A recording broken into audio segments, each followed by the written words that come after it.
So here we are. We have just present a workshop about how to use humanities for medical education, and more than that, how can you use medical humanities to help faculty members and teachers to face their challenge in education.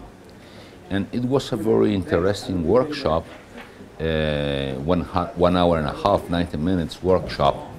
And it was a peer reflective workshop, because what really happens is when you start with humanities, I mean a poem, a movie scene, maybe a little opera performance, a piece of literature.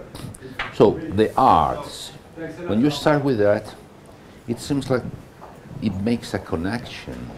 And what happened in the workshop is that actually the people there, we were around maybe 12 people there, they were all them talking about their challenge, their fears, their happiness and frustrations, and those things that they face daily with their educational problems. So we have a medical student, very interesting, and she came because she said, well, you know, we learn something in the theoretical issue in humanities, but we go to the hospital, nothing of that happens, that we are in a kind of schizophrenic learning, because we learn something here in ethics, in humanities, we go to the hospital and we don't see what we are taught about there. So how is this working? How do you put your humanities in practice? And the interesting thing is this lady, this young lady, this medical student, she brought her teacher along to the workshop, and I asked the teacher, why are you here? Well, I really don't know, because just she pushed me and bring me here, so maybe there is a reason. And the reason was we want to find a way to merge, to connect the theory here with the practical in the hospital. Some people from the United Kingdom came as well, and they said, well, maybe you need to educate people to be empathetic, to be professionalist, to be, you know, maybe you are not feeling well, but your patient deserves you your best. So how can you do that? People from Saudi Arabia, from Morocco, people from Russia and from Spain. So we had a bunch of people there, and all this, the connection is, how can do that?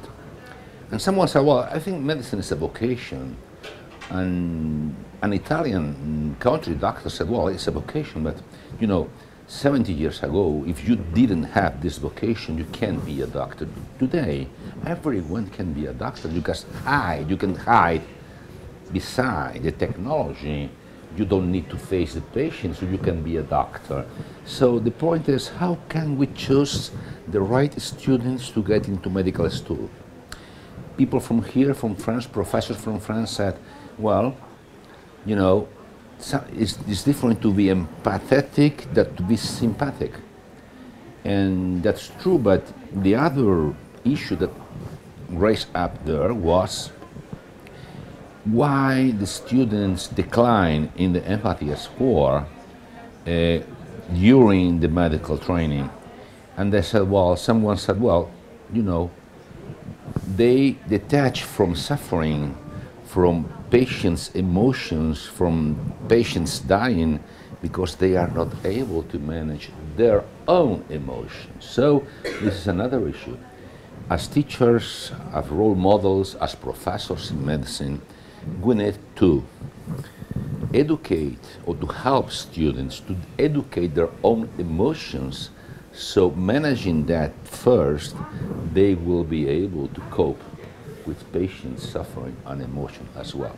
And the last message I will give is, it was a great group, but it was a small group. Why? I asked those people who invited me to come, the professors here, and I said, you know, French people, they are not fluent in English, and they are in some way afraid of this. And I said, well, we need to do this in French. My French is not so good, but you can help me, because all we need is to get people interested in this, and let them talk in French. And we will have a big group of medical students here educating them. This is not for a few people, this is for a lot of them. So my message is we need to think how to manage that, to put this in the context for those people who even don't not speak in English. You are not required to speak English.